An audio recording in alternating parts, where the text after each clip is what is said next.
అందరికీ దేశభక్తి ఉంది, మహనీయులంటే గౌరవమే. అయినా గడబిడే జరిగింది. విగ్రహాల కేంద్రంగా వివాదం సంచలనం రేపింది. ఎక్కడో కాదు, మహేశ్వరం పిఎస్ కు కూతవేటి దూరంలో.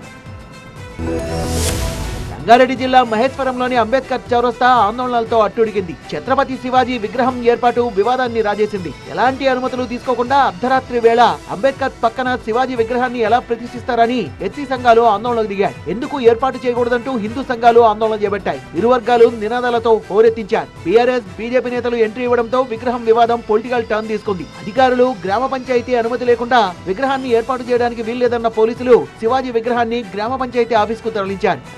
రాత్రే విగ్రహాన్ని ఏర్పాటు చేసే ప్రయత్నం వెనుక రాజకీయ కుట్ర ఉందని ఆరోపించారు బీఆర్ఎస్ నేతలు. పర్మిషన్ తీసుకుని ఉంటే శివాజీ విగ్రహం ఏర్పాటుకు తాము కూడా సహకరించే వాళ్ళమన్నారు. వైపు విగ్రహం ఏర్పాటు వెనుక ఎలాంటి దురుద్దేశం లేదన్న బీజేపీ నేతలు కొంతమంది యువకుల తొందరపాటు వల్లే ఇలా జరిగిందన్నారు. రాజకీయాలకు అతీతంగా సమిష్టి నిర్ణయంతో ఈ నెల 20న మహేశ్వరంలో శివాజీ విగ్రహాన్ని ప్రతిష్ఠిస్తామన్న బీజేపీ నేతలు, గ్రామస్తులు, పెద్దలు అందరి ఏకాభిప్రాయంతో కార్యక్రమాన్ని నిర్వహిస్తామన్నారు. ఒకటి డిసిషన్ తీసుకొని మళ్ళీ భారీగా ఏర్పాటు చేసి విగ్రహం జులూస్తో తీసుకొచ్చి పెడతామని